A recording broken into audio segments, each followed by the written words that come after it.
Bem-vindos a uma nova aula do nosso curso de Astronomia Geral. Vimos nas aulas anteriores que sempre foi uma preocupação, desde a antiguidade, entender o movimento dos astros em nosso céu, correto? E a gente passou por diferentes modelos. Por exemplo, o modelo de uma Terra plana rodeada por todos os astros, ou camadas de fogo de Anaximandro, até o modelo, passando pelo modelo aristotélico, onde a Terra já não é plana, mas esférica, e os astros orbitam em esferas perfeitas. Depois vimos o modelo de Ptolomeu, que tentava explicar, então, aquele movimento retrógrado de alguns dos planetas, utilizando a teoria dos epiciclos, até chegar até aquele astrônomo polonês, Nicolau Copérnico, que propôs um modelo heliocêntrico, onde o Sol é o centro do universo e os planetas se encontram orbitando em círculos. Esse modelo heliocêntrico de Copérnico não foi satisfatório porque as observações não conseguiam ser explicadas perfeitamente utilizando o modelo copernicano. Foi aí quando apareceu Tycho Brahe, um astrônomo dinamarquês,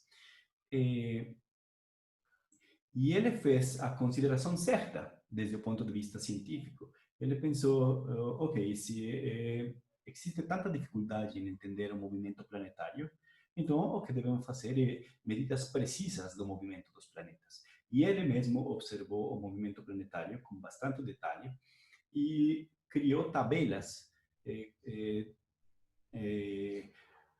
suas observações, onde estavam colocadas as posições e os tempos correspondentes a essa posição, certo? Ele permitiu que o astrônomo alemão Johannes Kepler olhasse os seus dados, suas tabelas, e Kepler foi quem conseguiu formular, ou quem conseguiu dar uma primeira resposta à pergunta de como é o movimento dos planetas no céu. O que Kepler encontrou, então, a partir de seus estudos, foram 3 leis. A primeira lei é que o movimento dos planetas não é circular, sino que o movimento é elíptico. A órbita de cada planeta é uma elipse e o Sol está localizado em um dos focos da elipse.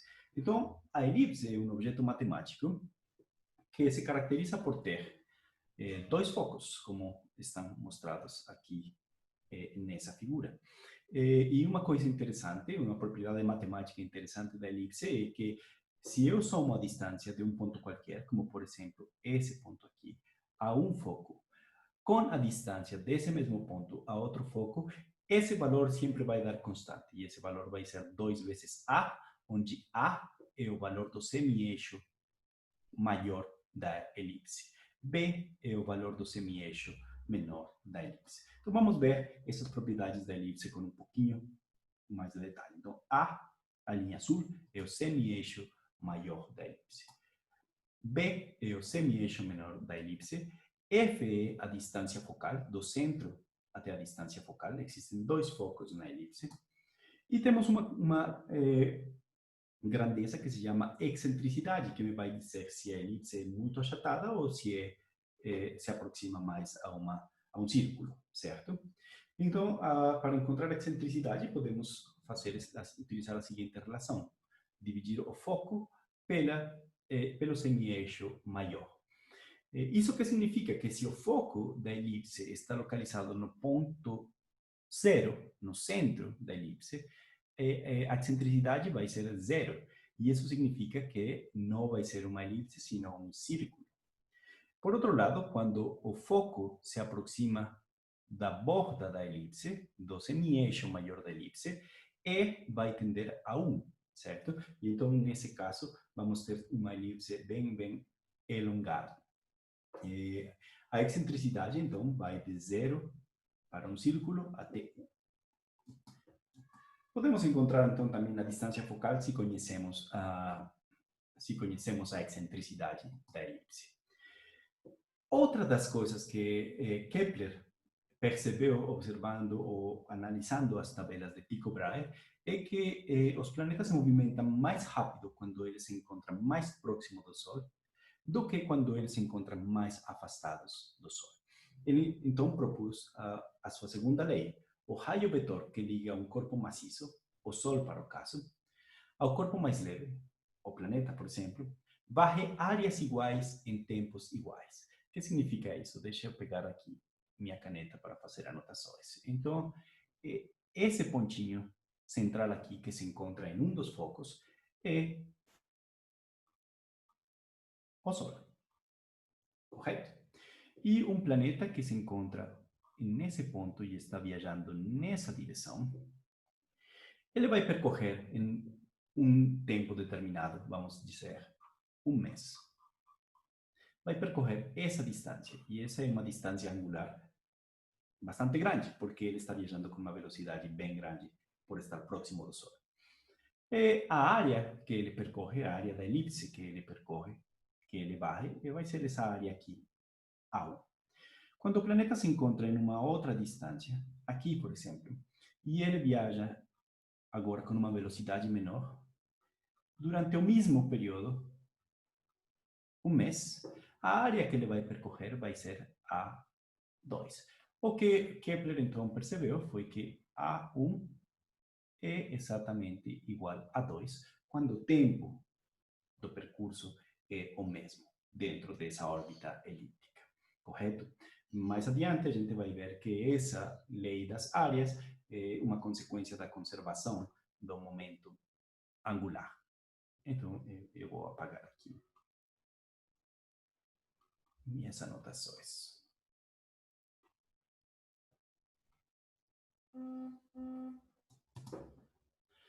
Finalmente, tentando encontrar uma relação mais harmônica que permitisse encontrar uma certa perfeição no movimento planetário, e depois de quebrar a cabeça por mais de 10 anos, o Kepler encontrou que existe uma relação entre o período de traslação de um planeta ao redor do Sol, que se encontra, lembrem-se, em um dos focos, e a distância média ao Sol, que podemos considerar como semi-eixo maior, ou seja, a variável A da elipse, certo? E ele encontrou que o quadrado do período de um planeta é proporcional ao cubo de sua distância média ao Sol. Ou seja, se eu divido o período P elevado ao quadrado por A, que é a distância média ao Sol, ao cubo, isso vai dar uma constante. E isso ele verificou que se cumpre para todos os planetas, e essa constante é a mesma para todos os planetas, como pode ser visto em essa tabela aqui. Aqui estão listados os planetas. Com Pluto existe ainda controvérsia se ele é planeta ou não é planeta, entra, sai, mas isso não é o que importa agora. O que interessa é que aqui se encontra o semi-eixo maior de cada um dos planetas. Para a Terra, vamos considerar o semi-eixo igual a 1, e esse 1 vai ser uma unidade astronômica. Veja, esse aqui é o valor de uma unidade astronômica em metros. 1,495 vezes 10 a 11 metros. E P vai ser o período orbital, que para a Terra vai ser 1 ano. Vamos medir isso aqui em anos. O mesmo temos para Marte, então temos um semi-eixo orbital 1,5, Júpiter 5, Saturno 9, Urano 19, Neptuno 30. E o período orbital também vai aumentando, 0,2, 0,6, 1 para a Terra, etc, etc, até chegar a Pluto, 248 anos para dar uma volta completa ao redor do Sol. A excentricidade orbital varia para todos eles. Para a Terra é 0,017, ou seja, ela é quase uma órbita circular, certo? Mas não necessariamente circular, ainda diferente de zero. E se eu pego a relação P quadrado, ou seja, essa grandeza aqui, o período, elevo ele ao quadrado e divido por essa grandeza aqui, elevada ao cubo, vejam o que eu tenho. 1,002, 1,001 para a Terra, obviamente tenho 1 para Marte, 0,99 para Júpiter, etc, etc, etc. Ou seja, esse K se aproxima a 1. Essas pequenas variações com respeito de S1 correspondem à influência gravitacional dos outros planetas, ou dos planetas entre si, que geram perturbações nesse movimento elíptico. Eh, bom, então já se sabia que Kepler determinou essas três leis e viu que existia uma certa harmonia nesse movimento. Agora, a pergunta seguinte é o que mantém os planetas nesse movimento? Ou então, o que impede, formulada de outra forma, o que impede os planetas de sair flutuando pelo espaço? Kepler havia pensado que essas órbitas elípticas se deviam a uma força de atração magnética. Outras pessoas pensavam que o que acontecia era que existiam pequenos anjos que batiam nas asinhas e empurravam os planetas ao redor do Sol. Quase que simultaneamente a Kepler, Galileu estava pensando já como leis físicas para o movimento, certo? E a lei da inércia de Galileu foi uma lei importantíssima, porque ela determinou que se algo se movimenta e esse algo não é perturbado por ninguém, então esse algo deve continuar se movimentando para sempre, certo? Mas aí veio Newton, e Newton pegou os avanços feitos por Galileu, os avanços feitos por Kepler, e ele postulou as leis do movimento. Então, o que se supõe? Se supõe um espaço-tempo absoluto, partículas de massa m que descrevem trajetórias. As trajetórias vamos a considerar com a letra x e as velocidades com a letra v. Existe uma grandeza física que se chama quantidade de movimento de um corpo, que é o momentum, que é dado pela massa multiplicada pela velocidade, e também a aceleração, que é a variação da velocidade como função do tempo, certo? A primeira lei de movimento de Newton é a lei da inércia, que não é outra coisa que uma generalização da lei da inércia galileana. Só que Newton modificou essa lei galileana e colocou dentro dela o conceito de força. Veja, qualquer corpo permanece em seu estado de repouso ou de movimento uniforme, a menos que seja compelido a mudar por uma força externa. Então, tanto a magnitude da velocidade de uma partícula quanto a direção dessa partícula pode mudar se existem forças sendo exercidas sobre esse objeto, certo? Então, Newton colocou na lei da inércia galileana o conceito de força para perturbar esse movimento. A segunda lei de Newton, que todos vocês já conhecem, diz que a taxa de variação da quantidade de movimento é igual à força que atua sobre o corpo. Então, veja, eu tenho uma força que vai ser igual à taxa de variação de P com respeito a T. P aqui não é o período. Infelizmente, essas duas grandezas se escrevem com a mesma variável P. Só que P, o momentum, é um vetor. Então, temos que colocar aqui uma setinha em cima. A variação de P, como função do tempo, essa vai ser a força exercida sobre esse objeto.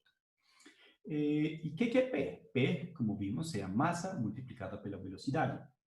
Então, a variação da massa multiplicada pela velocidade como função do tempo vai me dar a força. Caso essa massa chegue a ser constante, veja que nem sempre acontece dessa forma, então eu posso escrever a força como massa e a derivada primeira da velocidade com função do tempo. Só que essa derivada eu sei que é uma variável que se chama aceleração, certo? Variação da velocidade como função do tempo. Massa vezes aceleração. Ok? Então, eu posso mudar a quantidade de movimento de um corpo exercendo uma força sobre ele, certo? Essa é a segunda lei de Newton.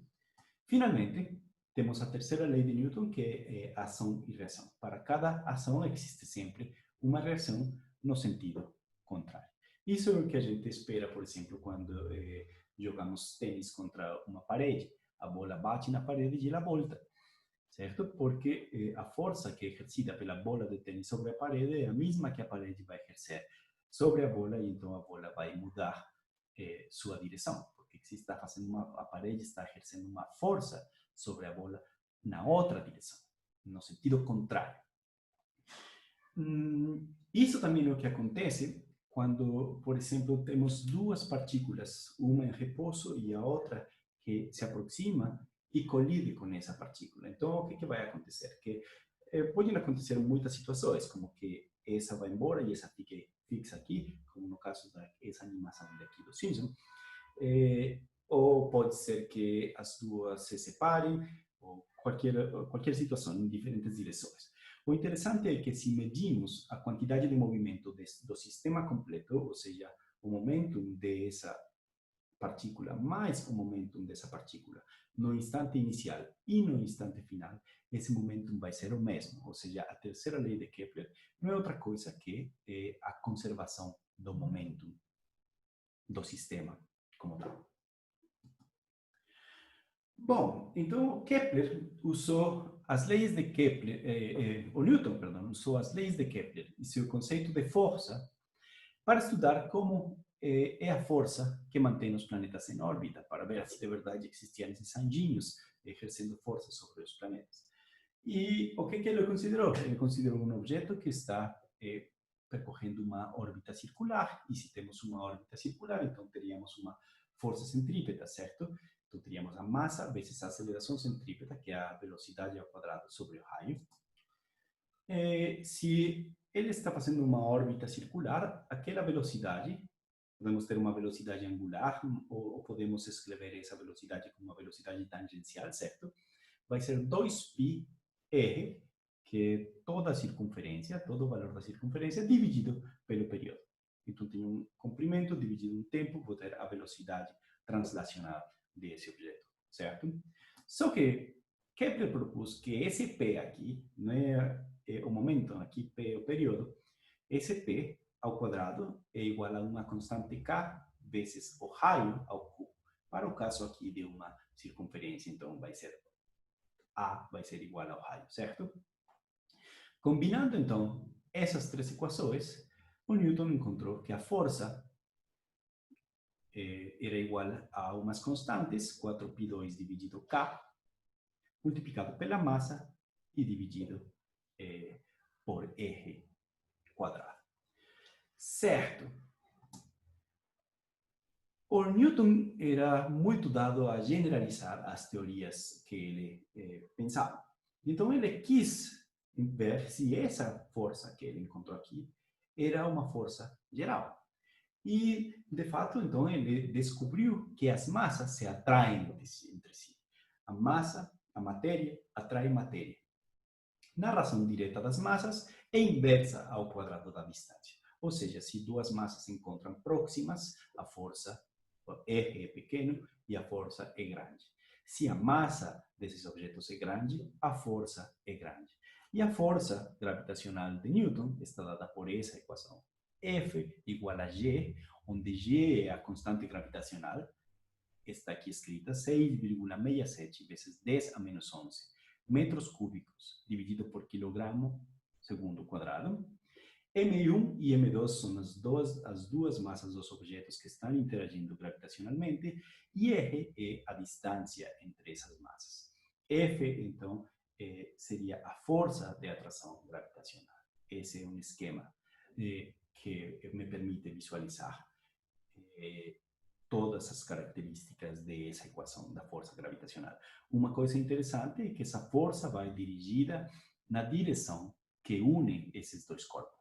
Ou seja, se eu quero ver a força exercida sobre a massa M2, então vou ter um vetorzinho aqui unitário, eje chapéu, que está na direção da massa M1. Certo? O Kepler, então, testou a sua teoria considerando que se conhecia naquela época a massa da Terra, a massa da Lua, e foi ver se essa equação se satisfazia. Inicialmente, os resultados não deram certo, não deram o esperado, pois existia um problema com respeito ao raio da Terra, o que mudava também a distância da Terra à Lua. Quando esse problema foi corrigido por melhores observações, Newton foi fazer novamente sua conta e encontrou que essa lei se satisfazia. Mas não é só isso que explica a segunda lei de Newton. A segunda lei de Newton pode explicar uma grande quantidade de fenômenos, como, por exemplo, por que a Terra não é uma esfera. Ou, melhor, por que a Terra é uma esfera? Porque quando esse objeto se formou, se formam objetos centrais mais massivos e esses objetos começam a atrair outros objetos menores, atrair gravitacionalmente. Como a força é radial, então esses objetos vão formar uma esfera ao redor do objeto central. Finalmente, esses objetos se fundiram e formaram a Terra. Ela não é exatamente uma esfera, pois se encontra um pouquinho achatada, e esse achatamento pode ser explicado também até através da física, se deve à rotação própria desse objeto. Outra coisa que podemos explicar através da lei da gravitação de Newton são as forças de maré, ou então a existência de objetos belíssimos no céu, como esse daqui, que é o aglomerado globular M31, que é um conjunto de estrelas que se encontram ligadas gravitacionalmente. Isso é o que se chama um aglomerado globular. Aqui no Departamento de Física da UFMG, o professor Wagner Corrado e o professor João Santos estudam aglomerados globulares.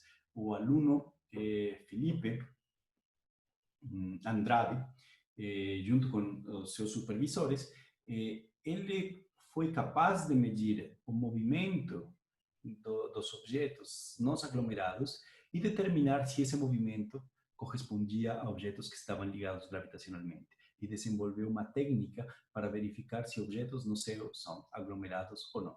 Até a data, ele tem encontrado um grande número de aglomerados que se encontram já catalogados e levam o nome de UFMG1, UFMG2, etc. E esses resultados já se encontram publicados na literatura. Eu vou deixar aqui na descrição desse vídeo os links para esses artigos do Felipe Andrade junto com o Vaguinho e o João.